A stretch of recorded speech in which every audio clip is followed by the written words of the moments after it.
పేరండి? నా పేరు వెంకట పాండురంగారావు అండి, పోతార్లంక. ఏంటి ఎలా ఉంది ఈ ప్రభుత్వంలో? ఈ ప్రభుత్వంలో అందిన వాళ్ళకి అందుతున్నాయి, అందిన వాళ్ళకి లేదు. ఉన్న వాళ్ళకి ఇస్తున్నారు, లేని వాళ్ళకి లేదండి. మరి నేను కూడా, నాకు ఇళ్ళ స్థలం లేదు. నా భార్య బిడ్డలు నాకు క్యాన్సర్ వచ్చిందని విడిచిపెట్టారు. మరి నాకు ఒక కిడ్నీ కూడా లేదు. అయితే నేను ఇళ్ళ స్థలం కోసం ఎలా చేశారని నేను ఇళ్ళ స్థలం 4 సార్లు పెట్టుకున్నాను. నీ ఒంటరి వాడివాగా ఒక్కడివేగా అంటున్నారు. ఒక్కడివైతే ఎవరండి? నాకు లేదు శాంతం. ఉన్న వాళ్ళకి ఇచ్చారు, లేనివాడు కదా స్థలాలు ఇచ్చే ప్రక్రియ. ఉన్నవాళ్ళకి ఇచ్చారు. మరి నా పరిస్థితి ఏంటి? నేను ఎక్కడ ఉండాలి? అంటే మరి సచివాలయాలకు వెళ్తే ఏం చెప్తున్నారు? ఏం చెబుతున్నారు? ఇస్తామంటున్నారు అంతే. ఎప్పుడు వెళ్ళినా తర్వాత ఇది పరిస్థితి. అరే ఏంటి మీకు ఎలా అనిపిస్తుంది? జీవనాధారం ఏంటి అసలు మీకు? జీవనాధారం ఇప్పుడు ఓపిక ఉంది కాబట్టి ఏదో చేసుకుని, నేను టైలరింగ్ చేస్తానండి. ఒకళ్ళ దగ్గర పీస్ వర్క్గా చేస్తున్నా. ఇవాళ నేను ఓపిక ఉంది కాబట్టి చేస్తున్నా, రేపు చేయలేని పరిస్థితి వస్తుంది. ఉండడానికి చిన్న గూడన్న కావాలి కదా. మరి మీకు సరిపోతున్నాయా మరి ఇంటి అద్దెలకి? బయట రేట్లు ఎలా ఉన్నాయి? ఏంటి అసలు రేట్లు? నిత్యావసర వస్తువులు మండిపోతున్నాయి, కరెంటు బిల్లు అదిరిపోతుంది. మరి అద్దెలు చూస్తే అద్దెలు పెరిగిపోయించేస్తున్నారు. మరి చిన్న రూములు ఈ గ్రామంలో ఉంటల్లా, పెద్ద రూములు ఉంటాయి, పెద్ద ఇళ్ళు ఉంటున్నాయి. పెద్ద ఇళ్ళలో నేను సఖ్యం కాదు. మరి నాకు ఒక స్థలం ఇప్పిస్తే దాంట్లో చిన్న ఇళ్ళన్నా వేసుకుని ఉందామని నా ఆశ. అది కూడా చేయట్లా, నాకు అసలేం పట్టించుకోవట్లా. మరి నా పరిస్థితి ఏంటి? ఇలా నాలాంటి వాళ్ళు ఇంకెంతోమంది ఉన్నారు. ఒంటరి మైలు అన్నాడు, ఒంటరి మైలుకి ఇస్తున్నాడు. ఒంటరి పురుషుడి పరిస్థితి ఏంటి? వాళ్ళు విడిచిపెట్టి ఒంటరి స్త్రీగా పింఛన్ ఇస్తున్నారు, వితంతు స్త్రీగా పింఛన్ ఇస్తారు. మరి నాకు ఆరోగ్యం బాగోదు, నా భార్య బిడ్డలు నన్ను విడిచిపెట్టారు. మరి నాలాంటి వాళ్ళ పరిస్థితి ఏంటి? మరి అట్లాగే కిడ్నీ లేదు కదా, ఏదో గవర్నమెంట్కి అప్లై చేయమన్నారు. డయాలసిస్ చేస్తే కానీ అది ఆ ప్రక్రియ ఉంటే కానీ నీకు దాంట్లో ఇస్తారు పింఛనీగాను అని చెబుతున్నారు. మరి నాకేమో కిడ్నీ తీస్తుంది. మరి ఇంకా జగన్ ఆరోగ్యశ్రీ ఇవన్నీ పెట్టామని చెప్తున్నారు. 1000 రూపాయలు దాటితే ఊరికే చేస్తాము మేము ఏదైనా సరే వైద్యం అని చెప్తున్నారు కదా, అలాంటివి ఏమన్నా అందుతున్నాయి అసలు? అవేం లేదు సార్. నాకు కూడా ఇంకా అంటే వయసుగానేమో 60 దాటినా కానీ ఆధార్లో తక్కువ ఉంది. అప్పుడు మాకు డేట్ ఆఫ్ బర్త్డే మా తల్లిదండ్రులు ఎవరు చెప్పాలా, తెలియలా. మరి ఇప్పుడేమో అది ఆధారే నీకు ఆధారం అంటున్నారు. అది ఇలా అంటే మీరు వైద్యం చేయించుకోవడానికి ఇది ఏం ఉపయోగపడట్లేదండి? లేదండి, అది పెద్ద హాస్పిటల్కి వెళ్ళండి అంటున్నారు. ఏమన్నా మెడికల్ క్యాంపులు అవి పెట్టారు కదా, మరి కిడ్నీ పరిస్థితి ఎలా ఉందో, సింగిల్ కిడ్నీ కదండి, మరి చూడండి అంటే ఇక్కడ కాదయా పెద్ద హాస్పిటల్కి వెళ్ళండి అంటున్నారు. పెద్ద హాస్పిటల్కి వెళ్తే మరి డబ్బులు కట్టుకోవాల్సిందే కదా.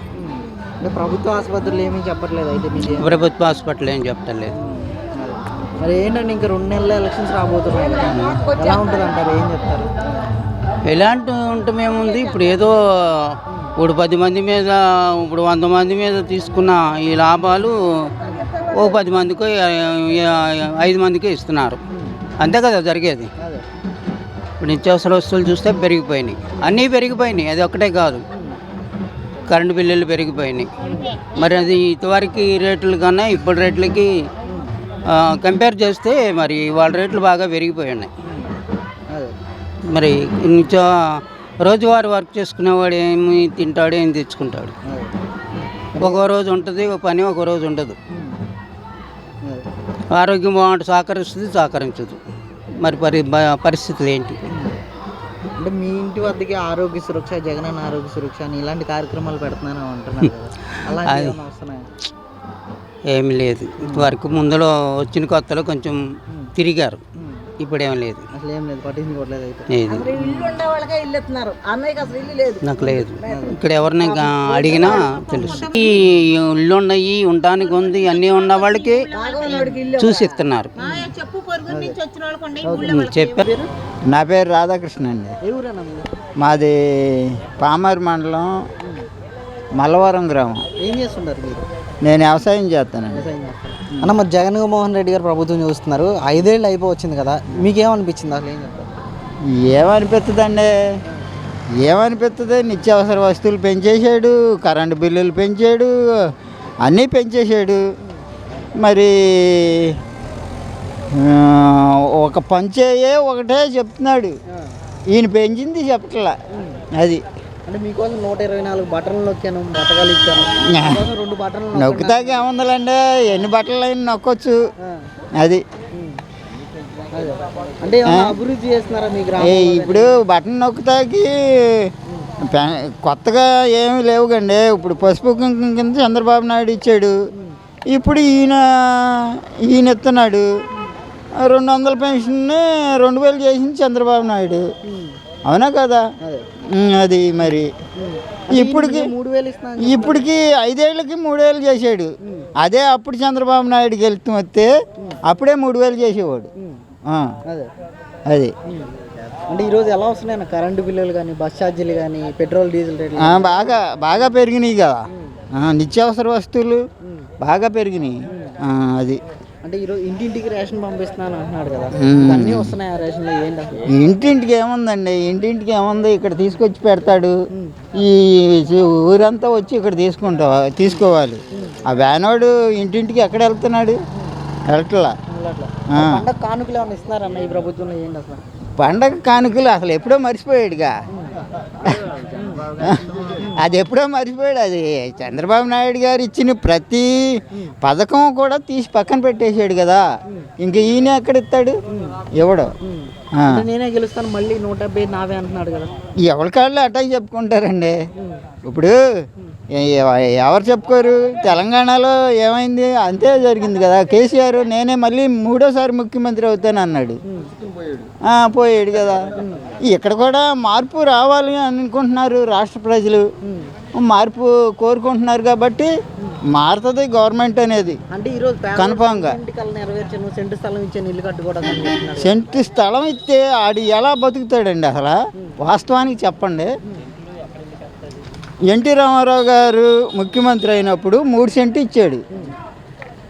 ఇవాళ సెంటు ఇస్తే వాడు ఎలా బతుకుతాడు చెప్పండి? అసలు ఇల్లు పడుతుందా? ఆడేమన్నా గొడ్డో గోదో మేపుకోవాలి కదా. మరి అది అవన్నీ ఎలాగు? నువ్వు సెంటు ఇస్తే సరిపోద్దండి. అది మరి ఆ సెంటు కూడా ఏది నాయకులు దెబ్బేశారు కానీ సామాన్య ప్రజలకి ఎక్కడ అందులో నాకు తెలిసి అయితే. ఈరోజు నేను సిద్ధం అని అంటున్నాడు కదా. ఈ దేనికి సిద్ధమో మరి మనకు మాత్రం ఏం తెలుసు? మోటాములు సర్దుకుంటాకి సిద్ధమో దేనికి సిద్ధమో మనకు తెలియదు కదా. అది 2 నెలల ఎలక్షన్స్ ఉన్నాయి కదా, అంటారు జనసేన తెలుగుదేశం కలిసాయి కదా. జగన్ అయితే రాడండి. అది తెలుగుదేశం జనసేన సంకీర్ణ గవర్నమెంట్ వస్తుంది.